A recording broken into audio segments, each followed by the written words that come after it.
Hey everyone, and welcome to the Prospect Funnel webinar. I'm Austin Bondison, and I'm the Customer Engagement Manager here at ZenPlanner. And I'm Nicole Saldine, and I'm a Marketing Specialist here at ZenPlanner. So as some of you may know, Nicole and I have been going around the country. We had 3 events this year, one in Denver, one in Los Angeles, and one in Dallas, called Zen Academy. And it's our new in-person, we talk about specific topics. This time it was the prospect funnel and then marketing and retention. And then we offer support in person. We allow, gym members to connect and network with people in their environment, whether they're CrossFit, yoga, martial arts. We kind of bring everyone together and share ideas. So it's a really great space. We're going to be doing it next year as well. And in my survey that you get as a follow-up, you're going to receive a question about, first of all, would you attend a Zen Academy if it's something you're interested in, would want to spend time doing? They're about 4 hours, usually on a weekday. And then where would you want that to be? Like, where would you travel to see something like that and meet with us and kind of learn some business practices as well as functional things in ZenPlanner. So we'll be doing that next year, and then that survey will come at the end of this webinar. So a couple other things. We have a new landing page that I just shared in the chat functionality of GoToWebinar. So you have the ability to click into that and see future topics all the way through December and register in advance. So you can kind of see what's coming up. Part 2 of our Zen Academy presentation will be in a couple weeks. So definitely sign up for that one. It's going to be on marketing and retention, whereas this one is on our prospect funnel. This session is also being recorded. So if you have to leave at any point, don't worry, you'll be receiving an email with the recording in it, so you can follow up or watch a part over or pick up where you left off. So don't worry about having to leave early. You can definitely watch this in the future. And then one other thing, if you are interested in getting surveys about our product, what you want to see in the product, what you would like to see, what you like about it and what you don't like, definitely in the chat functionality of GoToWebinar, or rather in the questions area, you can type in your name, email address, and business, and we'll send you emails with that information and surveys that you can take to kind of lead where we take the product. So what you want to see in ZenPlanner. So definitely sign up for that in the questions. I'll take note of those. If you haven't already, via email. If you have, that's great. We have your information. We'll be sending those out. But today's webinar is, actually one more thing, the questions.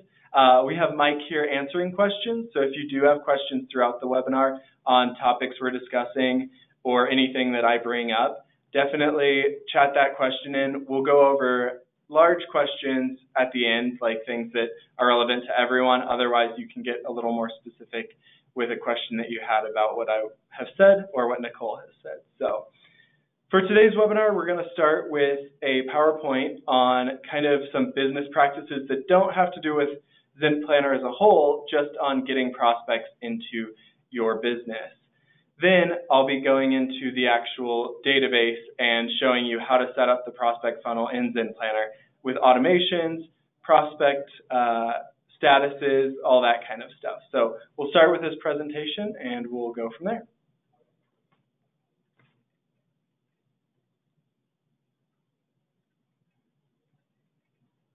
All right, Nicole. Thanks, Austin. All right, before we jump into the prospect funnel specifically, I would like to share a story about one of our friends here at ZenPlanner. His name is Rick, and he's an onboarding coach. He moved to Denver just a couple years ago, and he's a fitness fanatic, and he decided to visit 28 different studios within a 2-week period just to kind of gauge the fitness culture here in Denver and kind of see what it's like, because he is also a coach in a couple different gyms in addition to being an onboarding coach here as well. And what he experienced in those 28 different studios is a lack of follow-up. He actually only received 1 follow-up communication from a studio out of the 28 he visited, which is honestly shocking to hear, but kind of gives you an idea of what you're up against. If you decide to just implement some simple practices like following up with prospects after they walk through your door, you're going to be doing better than 50% or more of your competition. In addition to just kind of giving that personalized touch off the bat, it's also a great way to follow up in case a member had a bad experience at your gym or studio and get feedback. And if they had a poor experience, reach out, invite them back, and change that negative experience into a positive one. So in this situation, be that positive experience that Rick had, stand out from your competition, and it'll help you succeed as a business. All right, so what is a prospect funnel in general? When we're talking about a prospect funnel, we're talking about the process of a lead becoming aware of your fitness studio to actually becoming a paid member. So this process could take anywhere from 1 day to several months, depending on the specific lead and where they are kind of in that process. But the key here is you have to be aware of where your leads are in the process and nurture them to that paid membership. Your prospecting funnel truly is the backbone for your marketing strategy. So if you haven't mapped out your prospecting funnel, but you're spending money on marketing, I would recommend putting your marketing spend on hold and making sure you set up that prospecting funnel to make sure that you're not just throwing money into marketing and then prospects are falling through the cracks and you're not getting the most bang for your buck. So that's why we're here today. We're going to chat through some ways to just align your prospecting funnel with your marketing strategy, and then Austin will show you really how to set that up with a Zen Planner so you're making the most of everything that this software has to offer. So when you're starting to implement this prospecting funnel, it's extremely important to map it out. Within the Zen Planner software, there is a general outline for a prospecting funnel set up in your database, but I do not recommend just using it right out of the box. The way it's going to work for you is to map it out ahead of time and then jump into the software and implement to make sure it's actually fitting the process of your business and not just a general out-of-the-box process. So depends on how you work as a person, but when I'm mapping out processes like this, I actually like to take pen and paper, actually draw out the different flows and funnels that your prospects may be going through. Think about the size of your team and where it makes sense to do a personal reach out, like a phone call or text, and where it makes sense to use a Zen Planner automated email to do those tasks for you. At Zen Planner, on our marketing team and with our sales team, we use a mixture of personal touches and automations because users are smart. Your potential members are smart. They're going to know generally if an email is automated, and it doesn't mean that's bad, but the personal touches are the ones that stand out. Kind of referring back to Rick, who I shared that story about a few minutes ago, he actually got a handwritten thank you card from a CrossFit Box out here in Highlands Ranch, and that goes above and beyond. So trying to find those areas where you can differentiate and mapping that into your prospecting funnel can really help you differentiate as a business and succeed.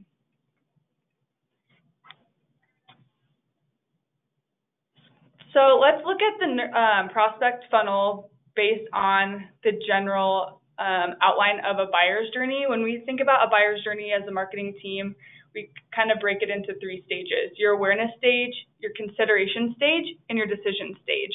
And this helps when you're building out your prospecting funnel because breaking it into kind of 3 buckets helps you program out exactly what touches fall into each of these stages.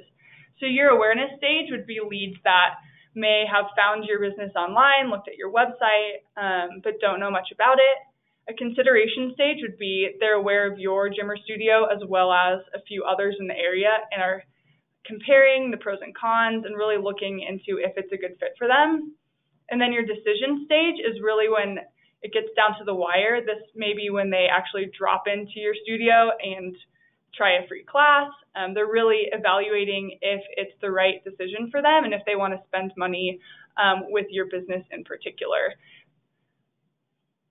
So going into the prospecting funnel, there are several different ways that they can enter. The key here is using ZenPlanner's lead capture forms. If you're not using ZenPlanner's lead capture forms, that's free to you within the software, and it's extremely easy to set up. If you need help, just call our support team and we can help you get that on your website, because these lead capture widgets take your leads information and import it directly into ZenPlanner. So there's no importing and exporting, and you can set up different forms or lead capture widgets to align with those different buyer stages I referred to just a second ago. So for the sake of this example, I'm going to look at two specific ways that leads can enter your funnel. So first would be a higher level awareness consideration lead capture form. So this would be more of just a request information. A lead is looking for more information about your business, but maybe not ready to drop in quite yet. Some keys here when you're getting these leads into your funnel is make sure to follow up immediately.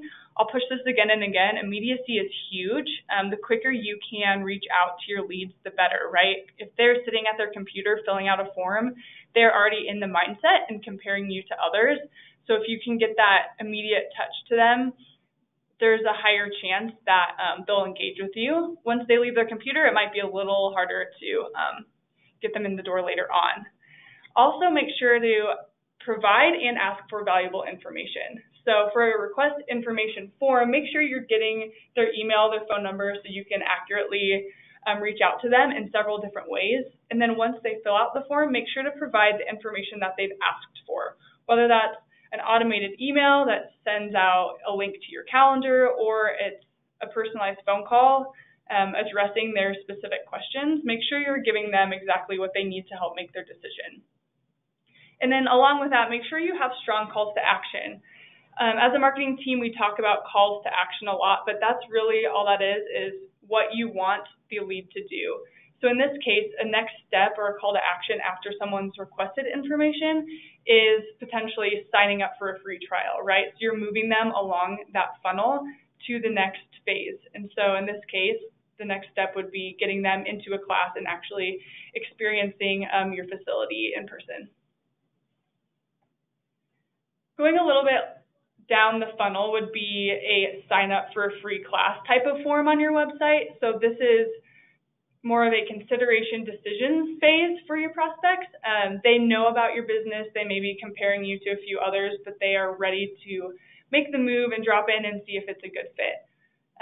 Again, some quick and easy tips for prospects a little bit farther down the funnel is, again, immediacy. Kind of along the same lines as I just said. They're at their computer, they're thinking about it. Make sure that you get that touch in as quick as possible. Within ZenPlanner software, you can set tasks for your staff so that they don't have to dig in too far. The task will just pop up on the dashboard and they'll know to just do that personal touch as quick as possible. Also, make sure to provide information about their first class if they're signing up for a free class. Kind of reduce as many barriers as possible for people when they show up. As a member at several different gyms, I know that it's intimidating to walk in the door for the first time, especially if your gym or studio has a strong sense of community. So giving them information like where to park, what to bring, what you'll provide, just reduces those barriers and actually helps members show up to your studio for the first time. Again, differentiating is important. This is where those personalized touches, handwritten cards, anything that you can kind of set yourself apart for the first time. You could give them a free water bottle when they show up for their free class. Just quick and easy ways. You don't have to differentiate in every single aspect of your prospect funnel, but find a few ways where you're willing to go the extra mile and kind of pick those out and focus on those. And then lastly, just make sure to follow up. Whether the prospect shows up or not, make sure that they know that you care. And if they miss the class, give them a call and ask when you plan to see them and get them signed up for maybe a class the following day or the following week. Cool. So before we get into the actual software, we're going to quickly go over why use automations. And we won't be going into automations a lot today, but we just want to take a look at why use them. I'll be sending a webinar out on automations and how to build them out specifically. So if you do have questions about how to get started with those, you can take a look at that webinar. But for now, we're just going to take a look at a broad overview and work those automations into our prospect funnel. So number one, we use automations to notify people. This is to notify them that they have an unpaid bill, that their class has been canceled, stuff like that. And that's just to let them know more about your business as well as their payments, all of the information that they've put into your business. It's also to simplify. So rather than having you go into your database and email people manually or go into Gmail and email people, these automations are going to take care of a lot of tasks for you and take a lot of time off of your schedule where you could be doing other things. And it's to engage. So these things like an email that tells someone like happy birthday or you've done 50 classes here. These automations can engage your members, making them feel more connected to your gym and your business and feel like they're really a part of a community. So we definitely want to notify, simplify, and engage with these automations. This chart was created not too long ago showing the correlation between number of active automations in a database as well as the amount of revenue that's generated based on those. So you can see based on even having 1 to 5 active automations in your database, you're going to be getting more revenue. And the reason that is mostly due to bill automations. So if somebody misses a bill or their credit card doesn't go through and they don't have any idea because they haven't received an email stating that, then they're going to notice that maybe in a week they come to the gym and they see that they have an unpaid bill, and maybe they decide, you know what, actually, now that I've missed a payment, I don't even want to go to this gym anymore. These things can come up and deter people from even contributing any more money into your business. That same thing works with engaging emails. People are more likely to come back to your gym and continue to pay you if they are engaged with your community. They're receiving personalized emails from you about their birthday or about their 50th attendance. All of that contributes to your bottom line. So definitely don't take automations for granted. And if you are to turn on, let's say, just 10 automations in your database, I think 7 of those should be billing, and then you can have some extra ones. Those are the most important ones. But as we're going to see with the prospect funnel, there's so many more automations that you can turn on to make sure that not only are your members staying with you, but you're getting more members through your prospect funnel. So let's actually go ahead and take a look in the database. So I'm going to get logged in here. I have a test database we'll be using today and taking a look at first prospect status, which some of you may be familiar with, and then actual automations and the funnel that or the website plugin that Nicole was talking about. So, share my screen here. Cool. Now you should see my database here. The first thing we're going to take a look at is under setup, and we're going to go down to lookup codes. So we're going to scroll down and take a look at lookup codes here. Now, what lookup codes are all of the drop-down menus that you see in the database. So we have drop reason, why would somebody drop their membership? You can see all of the reasons that may be. Why would somebody put their membership on hold? All of these things that contribute to the overall makeup of the database. Income category. But when we click on lookup codes, it actually defaults to the one we want to look at, which is prospect status. Now, everyone's prospect status should look like this if they have a database that's been created in the past, I believe, year and a half.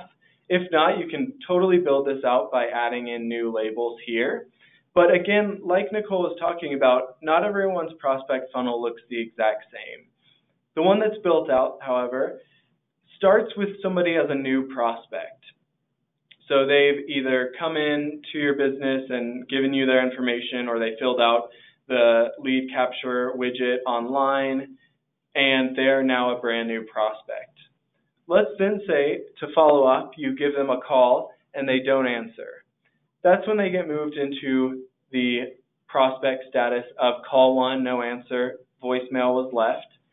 And then 2 days later, they get a call again, no answer. And they're kind of moving down through this funnel until they get to either signed up or not interested.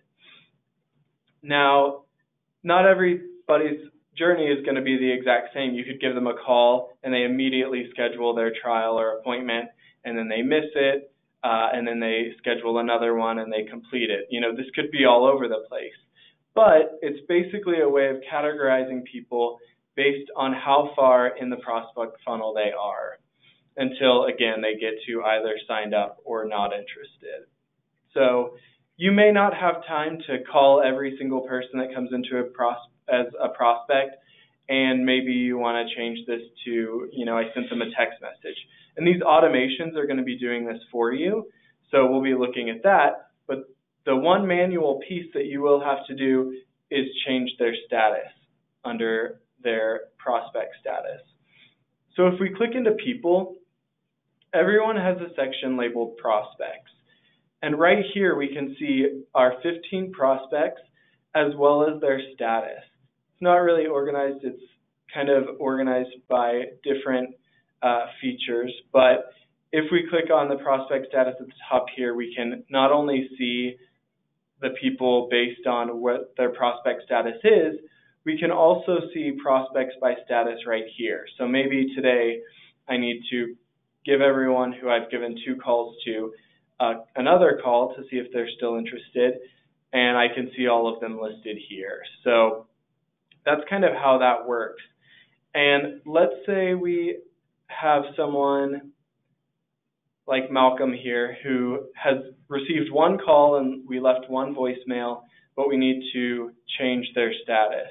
We can click into the profile, we can go into profile details and click into the prospect tab here and change them from, I gave them a second call and this time they scheduled a free trial. So I can change his status, save those changes here, and when I click on prospects, he now has a different status here and will no longer be in the same field over here. So it's just a way to manually move people through this, even though the automations are reminding us to make those calls or sending out the appropriate emails. And we'll be looking at that here in just a second. Now you can also do this in a batch, just so you know. With a lot of our reports, you can change a lot of batch items. Let's say you give all of these people a call on one day just to see if they're still interested, and Maya and Ernest don't answer. We leave a third voicemail.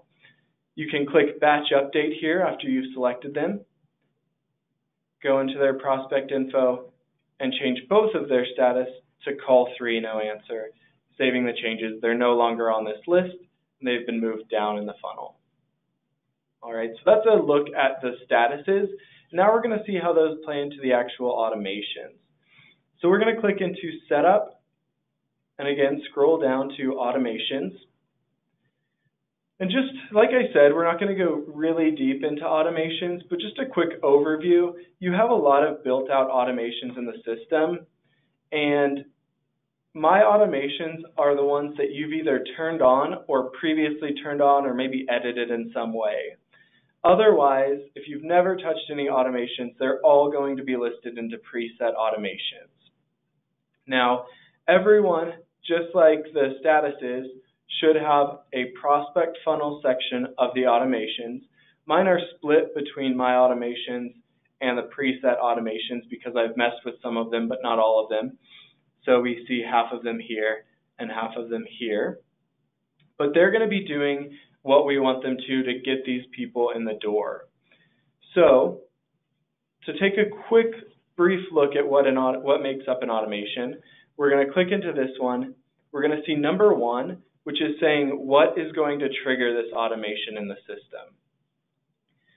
All that triggers this automation is that the status is a prospect and the prospect status is call 1, no answer.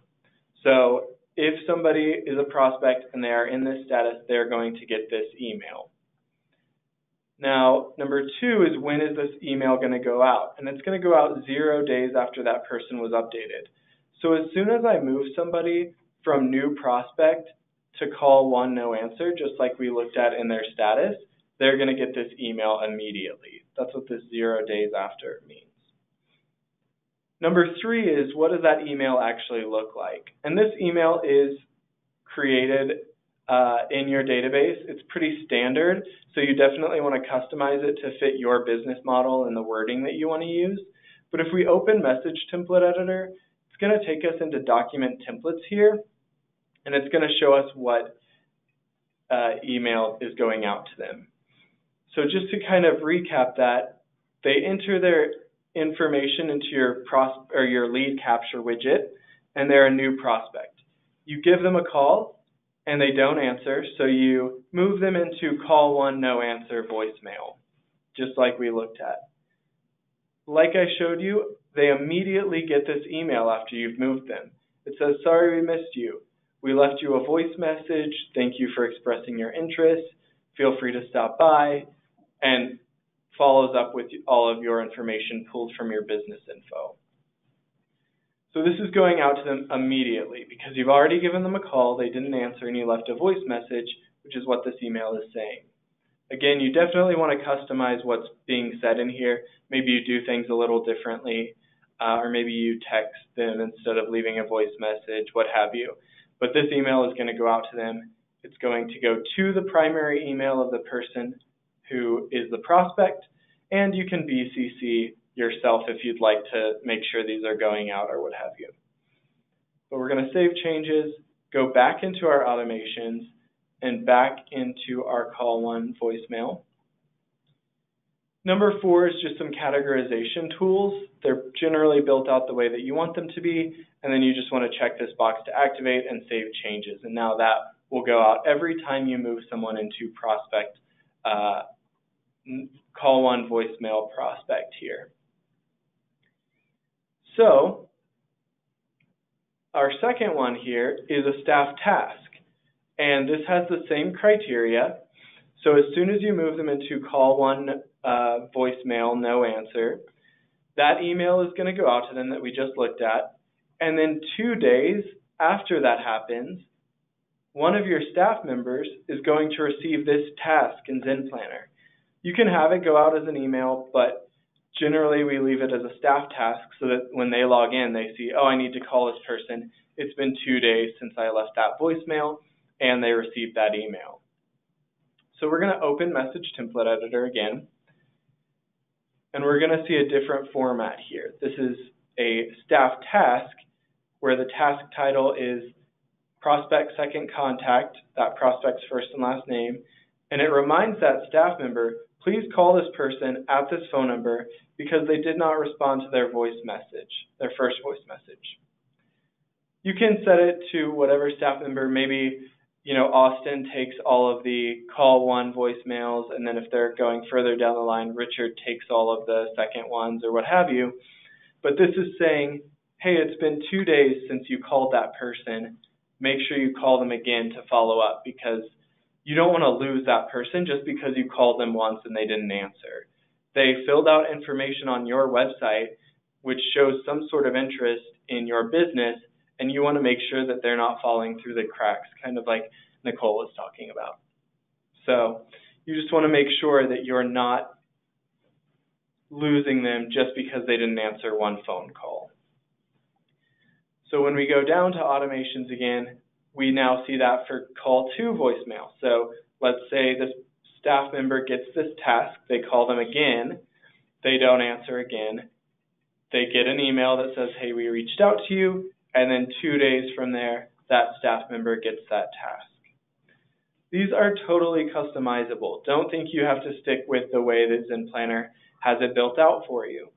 You could have them follow up 1 day after, 3 days after, but basically this is making sure there's a regular cadence to when you're reaching out to people, as well as just making sure that they aren't falling through the cracks just because they didn't answer one call. I believe ours go all the way down to 3 calls, and then you would move them into, or maybe 4 calls, but then you would move them into either not interested or, follow up much later, but you can kind of build that out separately. Now, if you need to add more automations, you can, that look just like this. You're just going to kind of copy what's in here based on the criteria, add an automation that matches up with the type of automation that we're seeing here. So this is a people automation. And if we do want to add call for voicemail or what have you, you can do the same thing where you set the prospect and then you set the status to call for no answer after you've built that out in your lookup codes. So that's kind of how that prospect funnel looks as far as making sure that people are being followed up with immediately after they've been given a call, as well as 2 days after, to follow up and make sure that either they're not interested, they are interested, or maybe they don't answer again and you follow up in 2 days. So you can kind of see that flow here as you start to build out your prospect funnel. Now, one other really important piece of this is actually getting them in the door, and that, as Nicole showed, is in large part due to the widget on your space, on your web space. So if we click, we're under setup here. If we click on My Widgets, we're going to see a few widgets here, and I'll explain why that is.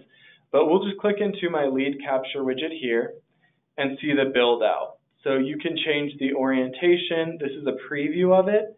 So you can say this works best on my website as it's horizontal or vertical.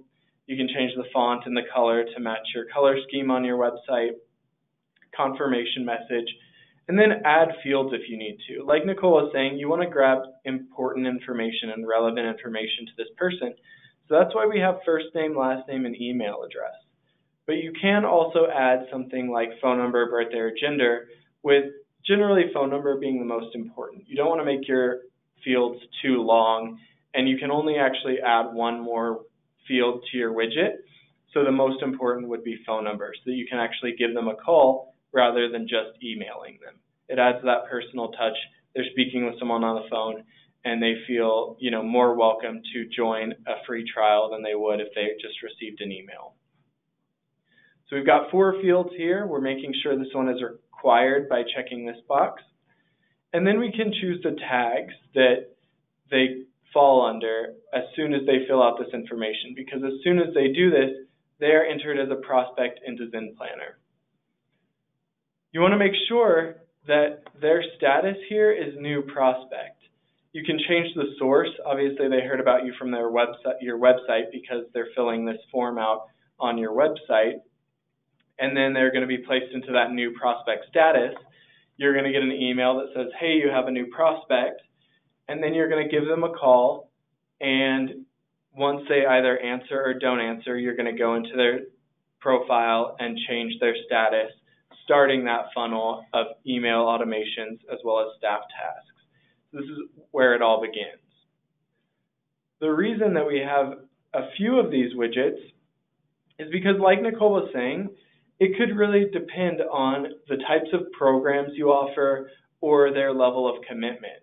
Maybe you have a lead capture widget with the text above that just says information, like request information. So they're just saying, I want to know more. Whereas maybe this widget that looks almost the same, we put it at a different part of our website that says, I'm ready to try a free trial. So you know that this person, because they filled it out differently, is more invested than somebody who's just looking for more information. Their status you could set to new prospect - free trial or something like that to differentiate them from the other people who are filling out for the request information form. So you can have as many widgets as you want. Maybe you have one on your CrossFit side that says interested in CrossFit, fill out this form, and they get placed into a lead capture widget where the program, their prospect program, is CrossFit. And then you have one that says, are you interested in trying our boot camps? And that puts them into the boot camp program. So again, you know this person just wants more information, but they're interested in our boot camp program versus CrossFit. And you can then send them information based on what your boot camp schedule is and what to expect in a boot camp class, all of that. So these lead capture widgets are really important in making sure that people are filling them out, they're being put as a prospect into your system, and you know exactly where they found it on the website, as well as what they're interested in. To place this onto your website, and I'll be sending a more detailed help document on how to put this into your website. But if you click display widget code, you're basically going to be copying and pasting this this HTML code into your database, your website. So you'll go into the HTML editor of your website, paste this in there, and it'll be added to whatever section of your website you'd like. And again, each one is going to have a different widget code, but it's going to place it in there so that you can have that information available, have that form ready to fill out for them, and they can take care of that there. So again, the 3 steps to building out your prospect funnel in ZenPlanner and making sure that people who go through the website or come to your business in other forms are not falling through the cracks and you're converting them to members is first to take a look at your lookup codes. Kind of like Nicole was talking about, you want to map this out before, maybe on pen and paper, however best fits your mind and how you want to lay that out. But you're going to set up your lookup codes the way that you want them to be set up. You're then going to look into your automations and make sure that you have all of the automations you want set up as well. So you can move them through those lookup codes and prospect statuses. And then you're going to make sure that people can enter that prospect funnel appropriately with your lead capture widgets. These are going to grab those pieces of information, place them into your prospects here, and then they're going to move through that flow of your prospect funnel. So again, if you have questions on automations or the lead capture widget, I'll be sending that information in my follow-up email. But otherwise, let us know if you have questions in the chat functionality of GoToWebinar. I'm going to chat with Mike and see if he has any questions for me to cover, just kind of with everyone so everyone has that information.